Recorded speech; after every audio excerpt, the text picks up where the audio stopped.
வணக்கம் நண்பர்களே, இந்த வீடியோவில் பார்த்துட்டு இருக்கிறதாங்க மகிழம் காய், மகிழம் பழம் எப்படி வேணால் சொல்லலாம். நீங்கள் எல்லோரும் கேள்விப்பட்டிருப்பீங்க மகிழம் பூன்னு சொல்லிட்டு. அந்த மகிழம் பூ வேறு எதுவும் கிடையாது. இதோ இருக்குது பாருங்கள், நான் காட்டுறேன் பாருங்கள். இந்த மரம் தான் வந்து மகிழ மரம், சரிங்களா? அதிலேருந்து தான் அந்த மகிழம் பூ எடுக்கிறாங்க. அதனுடைய பழம் தான் இது. அதாவது நல்லா காயாக இருக்கும். காய் பழுத்துச்சுன்னா அந்த மாதிரி இருக்கும். இதை உடச்சி அப்படியே சாப்பிட்லாங்க. அவ்வளோ உடம்புக்கு வந்து அவ்வளோ சக்தி, அவ்வளோ எனர்ஜி.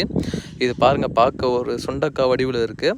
இதுதான் வந்து பார்த்திங்கன்னா மகிழங்காய், சரிங்களா? அந்த மகிழங்காயில் அவ்வளோ நன்மைகள் இருக்குது, மருத்துவ குணங்கள் இருக்குது.